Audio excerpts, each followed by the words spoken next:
le comprends comme une extension, un développement et une étrange exploitation, j'insisterai peut-être plus tard sur l'étrange, de mon travail d'écrivain, c'est-à-dire du travail avec le langage littéraire, avec la langue et le langage littéraire. Donc de ce point de vue-là, je me situe dans assez modestement, je me situe dans une tradition assez classique qui est celle des philosophes, Voltaire, Diderot, Zola, Malraux, Camus, Sartre, c'est-à-dire que ce sont des gens qui étaient écrivains et qui n'avaient pas de compétences particulières pour intervenir sur les questions dont ils se sont mêlés. Pourquoi et comment le fait du travail avec le langage littéraire donnerait-il une compétence pour se mêler de la souveraineté du Québec, par exemple, comme j'ai pu le faire, alors que je n'ai aucune formation en sciences politiques, que je ne suis pas historien, je ne suis pas sociologue. Alors ça, c'est la question, et je pense il est important d'essayer de la préciser. C'est ça, je pense, de la distance. Le travail littéraire n'est pas un travail avec la langue courante, avec la langue naturelle, c'est un travail avec une langue travaillée. C'est un travail sur le fait même que la langue doit être travaillée pour dire ce qu'on a à dire. De sorte que l'écrivain, au moment où comme moi, pendant que je vous parle, pour bien vous parler, pour essayer de formuler correctement les choses, pour bien vous traiter donc comme interlocuteur, je dois non plus vous regarder, mais regarder en moi-même la pensée et le travail de la langue que je suis en train de formuler pour vous répondre. Et cette distance, on en parlera peut-être tout à l'heure, je pense, est ce qui n'est plus aujourd'hui toléré. Il faut bien remarquer que j'y insisté tout à l'heure, c'est une tradition française, hein, que dans le monde anglo-saxon, particulièrement aux États-Unis, et en général en Amérique, et au Québec c'est le problème, l'intellectuel ou le travailleur intellectuel ne se considère pas comme autorisé à intervenir dans les questions sociales. Il ne voit pas quelles compétences lui donne son travail intellectuel pour se mêler du politique, par exemple. C'est très particulièrement français comme invention.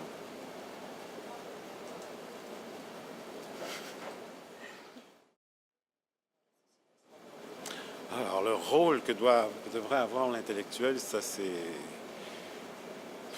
Franchement, il n'est pas prescrit, il n'y a que des précédents dans le domaine. On peut s'autoriser d'un certain nombre de précédents et voir que notre pratique nous mène à en prendre la suite, mais moi je vois un peu l'intellectuel comme le descendant du prophète. Qu'est-ce que c'est qu'un prophète? C'est quelqu'un qui dit ce qui est juste, ce qui devrait être fait, qui rappelle au peuple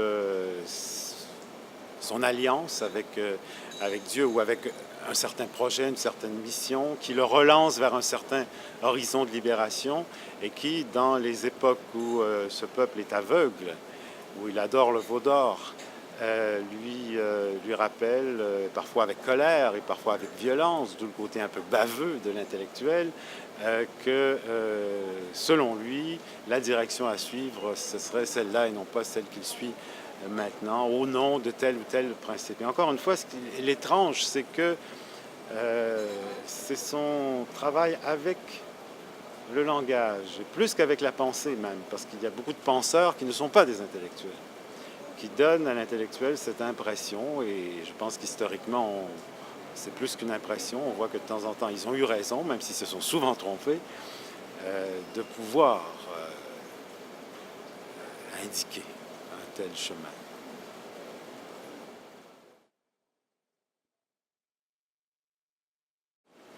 Ben c'est pour ça que tout à l'heure, j'ai commencé par parler de la distance. Le dehors, je ne suis pas certain tout à fait de ce que vous entendez par dehors, mais c'est le monde, c'est la société, je pense. Et c'est le paradoxe de l'intellectuel qui ne peut dire sur le monde, sur la société, au monde et à la société, aux autres en général, des choses qui ont une chance d'être vraies, que s'il se met à distance de ce monde et de cette société. C'est un paradoxe qui a été souvent relevé le langage littéraire parle du monde à la condition que l'écrivain se soit retiré du monde. Il y a de la distance, une retraite nécessaire pour trouver des vérités au sujet de ce monde et de cette société par rapport à laquelle on s'est mis en retrait. Et ça, je crois que c'est une des difficultés présentes. Une des difficultés présentes qui s'ajoute au fait que nous sommes en Amérique, que nous sommes au Québec. Nous en reparlerons peut-être tout à l'heure. Nous sommes en ce moment dans une époque où ce qui domine idéologiquement, c'est l'illusion que la communication peut se faire à la vitesse de la lumière, ce qui est absurde, ce qui est faux d'ailleurs dans les faits, que tout est immédiat. Ce qui est banni, ce qui est honni même, c'est la médiation et le temps de la réflexion. J'entendais un journaliste l'autre soir dire aujourd'hui, c'était Bob Woodward, et aujourd'hui, nous ne pourrions plus faire l'enquête du Watergate parce que parfois, nous devions travailler plusieurs semaines sur un seul article, alors qu'aujourd'hui, on nous demande que l'article soit prêt à midi pour être mis sur le web, le site web du journal. Ce temps de la réflexion qui est perdu, c'est aussi le temps de la distance. De la distance par rapport au monde et de la distance par rapport à soi-même, par rapport à sa propre pensée, qui oblige à travailler dans la précipitation. Et cette précipitation, elle est une injonction du temps présent. C'est plus qu'un effet des merveilles de la technique, c'est devenu presque une injonction politique du temps présent. Et ça arrange bizarrement ce que sert cette idéologie qu'on pourrait appeler les pouvoirs actuels. Un exemple qui m'a beaucoup marqué personnellement, c'est ce qui est arrivé par exemple à la chaîne culturelle de Radio-Canada. J'ai pas mal travaillé, une chaîne qui avait été fondée par des écrivains. Il y a eu même un temps où toute la radio française était dirigée par un poète, Paul-Marie Lapointe, et à laquelle, un jour, on s'est mis à reprocher d'être trop intellectuel. Ce qu'on entendait par trop intellectuel, finalement, c'était deux choses. On parlait trop longtemps, de façon trop songée, comme dirait l'autre, et puis on réfléchissait à partir de livres, à partir de textes longs, longuement commentés. Tout ce long temps, cette longueur de temps, cette distance de réflexion, ce langage qui prenait de la distance par rapport au vécu pour avoir une chance de dire une vérité différente et de trouver la vérité de notre condition sociale et de notre actuelle condition humaine, ce n'est plus toléré.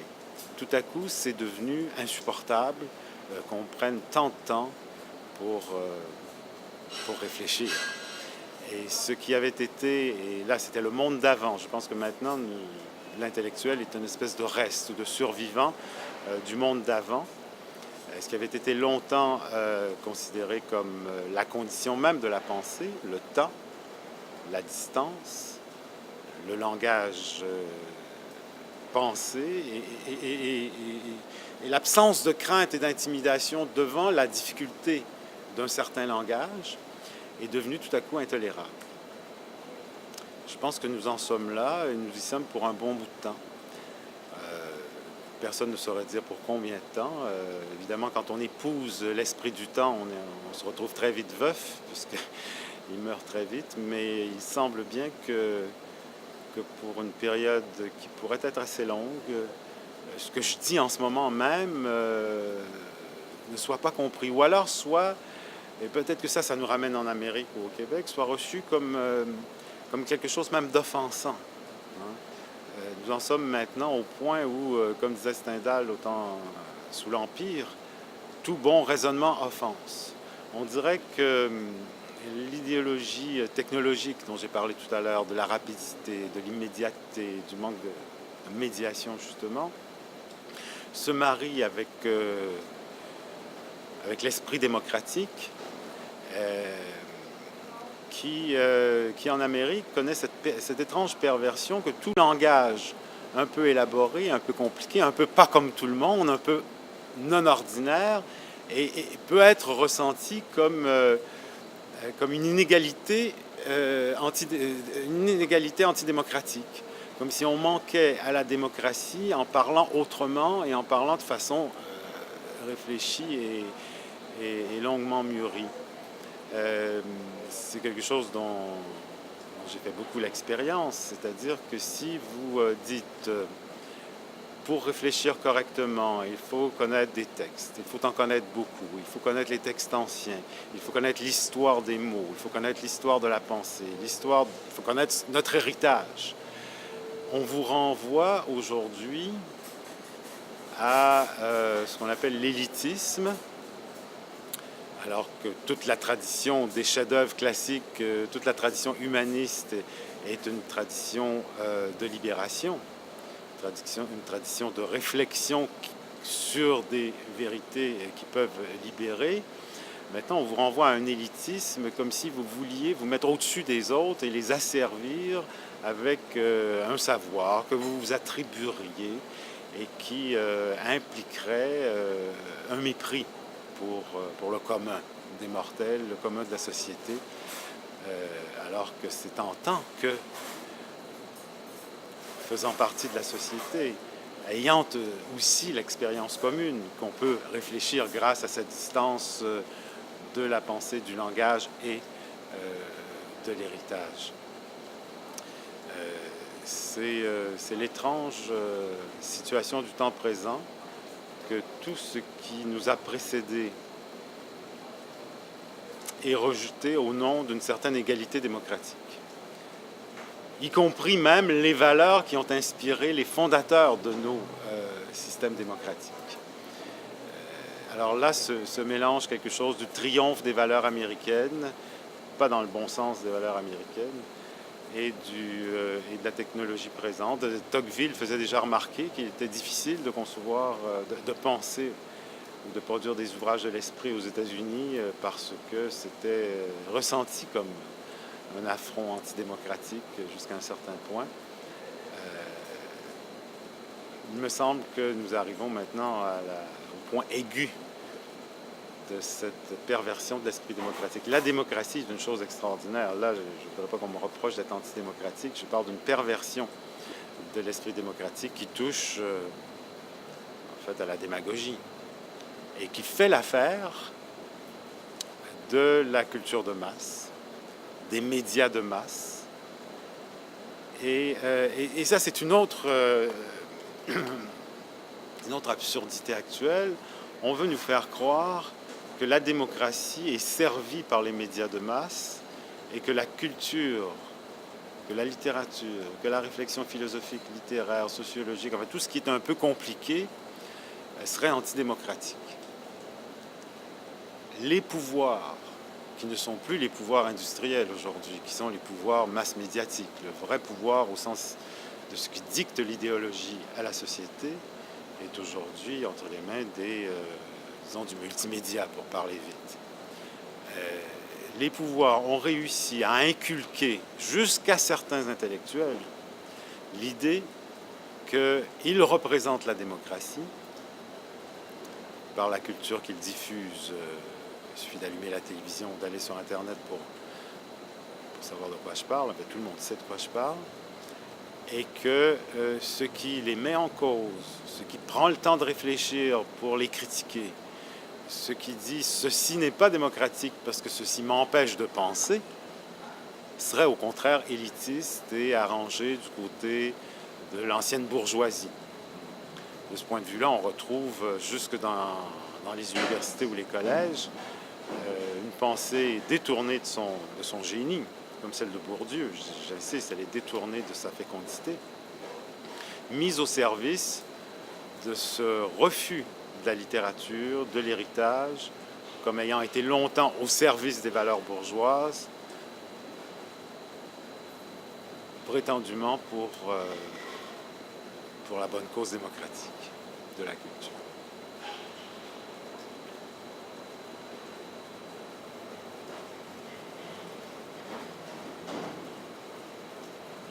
Donc, le rôle de l'intellectuel aujourd'hui, si je peux enchaîner là-dessus, c'est le dernier carré. C'est le baroud d'honneur, si on peut dire. Au fond, on en arrive à ce point qu'auraient jamais pu concevoir peut-être les intellectuels du passé, un Malraux ou un Camus, où l'intellectuel finalement est appelé d'urgence aujourd'hui à intervenir pour maintenir la possibilité de la vie intellectuelle. C'est sa propre existence qui devient l'enjeu, ou la propre la qualité, la validité, la qualification de son intervention publique et de son travail et du fait de lire, hein, et de réfléchir à partir des textes, qui est en train de devenir l'objet principal et urgent de ces interventions. Sans doute continue-t-il, comme j'ai pu le faire, à intervenir sur l'indépendance du Québec, ce que c'est que la souveraineté, ou mille questions à l'ancienne, si je puis dire, qui était déjà celle qui préoccupait ou qui formait l'objet des interventions des intellectuels d'autrefois. Mais finalement, il est toujours obligé d'ajouter quelque chose pour valider sa propre intervention. La lecture, la littérature, la réflexion qui prend son temps, voilà l'intervention intellectuelle comme étant justement une intervention à distance pour une vraie proximité, dans un recul, dans une retraite, pour une vraie présence. Voilà ce qui finalement de toute urgence, aujourd'hui le sollicite. Et il y a une sorte, je pense, de désespoir. On peut le prendre avec ironie. Moi, je pense que, je sais pas, moi, c'est évident que tout ça va passer et puis que Baudelaire restera. C'est une évidence. Et pourtant, au quotidien, à constater que la littérature, par exemple, aujourd'hui, ne vaut plus rien, on arrive parfois à se sentir dans une solitude, on se sent un peu comme je pense que nous sommes voués à descendre pour un temps aux catacombes, et je ne sais pas combien de temps nous y resterons, et c'est un peu désespérant.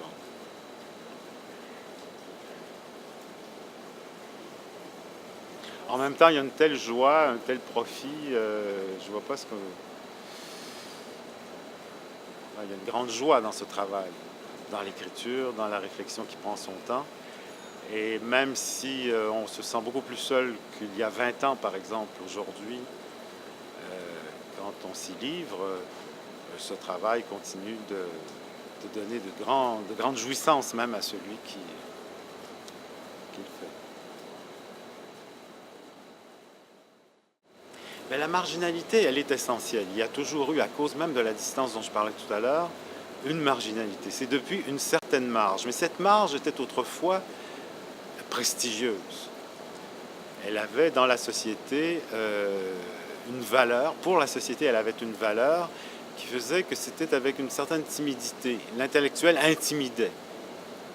Aujourd'hui, l'intellectuel n'intimide pas. L'écrivain, on le regarde avec un ricanement méprisant.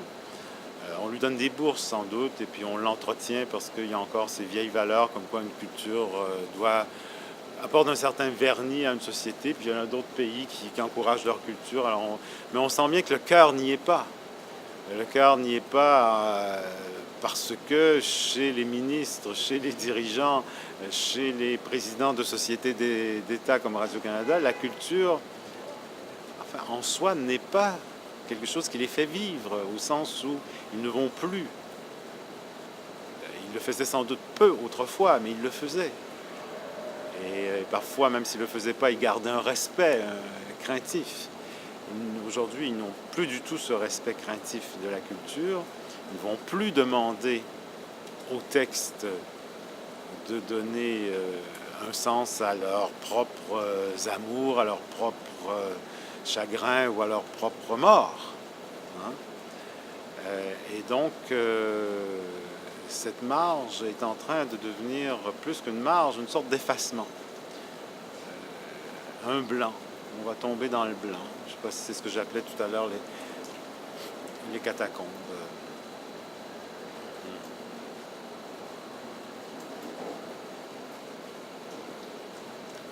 Alors le fait que vous fassiez ce film, par exemple, me montre que Ben oui, les cinéastes aussi, puis on le voit bien avec ce qui arrive avec Télé-Québec ou à la Cinémathèque, ou bon, sont en train de prendre le même chemin. Il faut s'attendre à ce que on donne de moins en moins d'importance à toute manifestation culturelle, hein, parce que la culture et la vie intellectuelle, c'est pas la même chose. La culture, c'est toléré beaucoup mieux.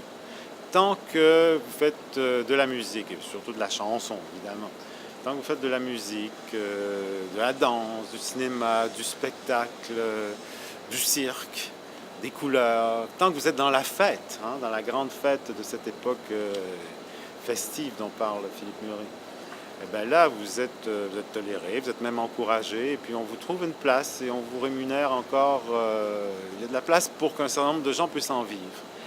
Mais dès que vous n'êtes plus dans cette culture-là, mais que ce que vous appelez culture inclut aussi la réflexion philosophique, la réflexion sur le sens de la vie, ce que nous faisons là, dans cet étrange monde, là, c'est très très mal toléré. Et en fait, c'est là que l'effacement est très actif, hein. Je ne parle pas d'un effacement qui serait un simple oubli, je parle d'un effacement qui est l'effet d'une haine active. On l'a bien vu à la chaîne culturelle de Radio-Canada. Nous sommes nommément désignés comme ce qu'il faut effacer, comme ce qui est dépassé. Et quand on en a les moyens, on nous efface, en ayant le sentiment de faire œuvre de salubrité publique, presque en ce moment, hein. La réflexion pourrait se prolonger, mais là, c'est quelque chose que je connais moins, par la ressemblance avec ce qui arrive à la religion. Je ne suis pas un homme religieux, je ne suis pas croyant, mais je suis frappé du fait que pendant longtemps, disons depuis 2 siècles avant les années 60, écrivains et hommes d'Église étaient ennemis, essentiellement. Il y avait des écrivains catholiques ou chrétiens sans doute, mais la tradition intellectuelle était une tradition qui s'inscrivait contre l'infâme, contre l'Église surtout.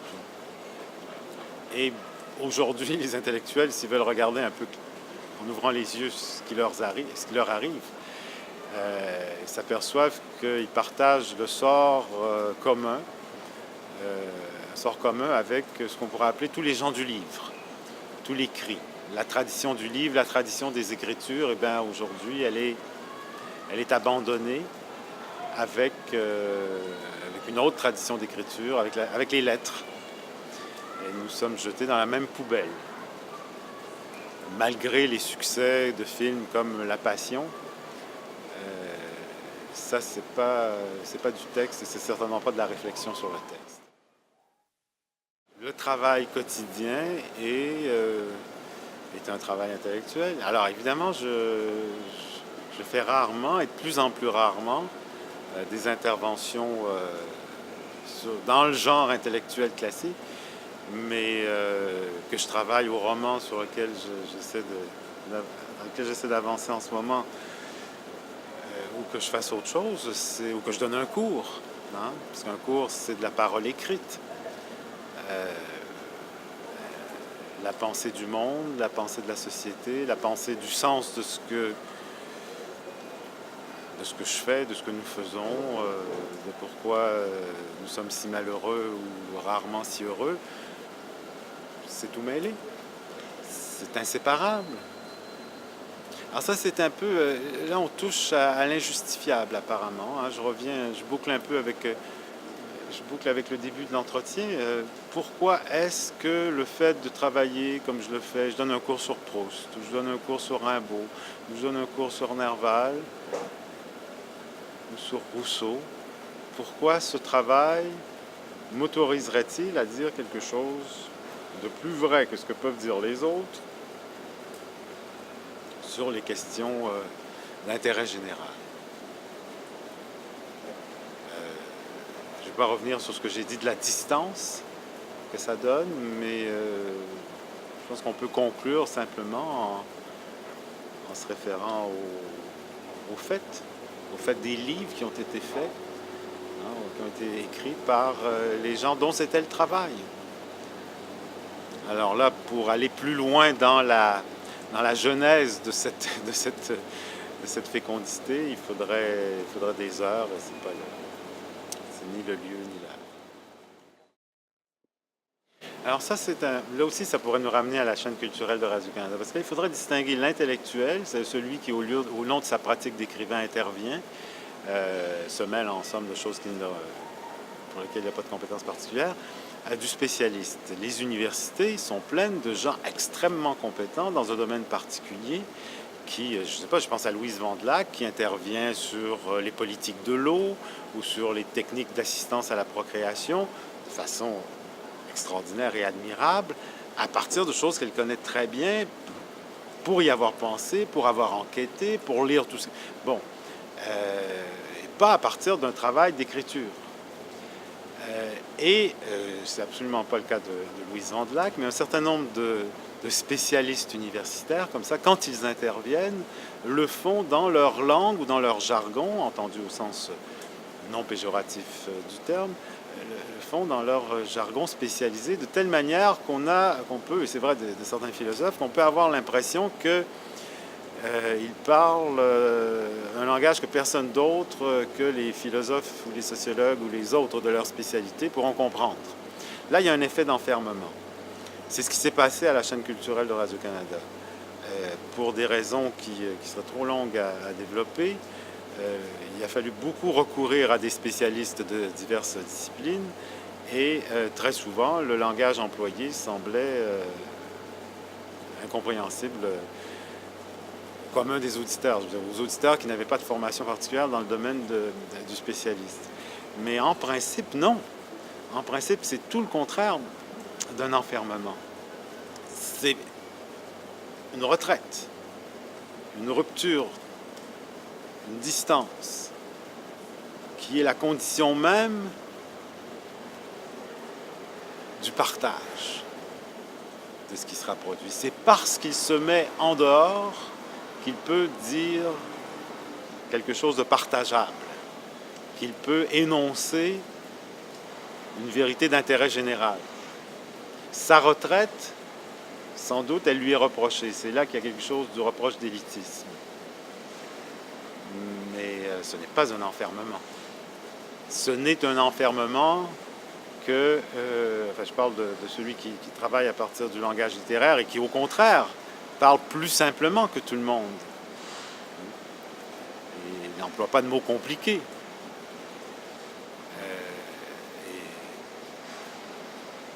Et là, je ne me rappelle plus comment j'ai commencé la phrase et je ne sais plus comment la finir.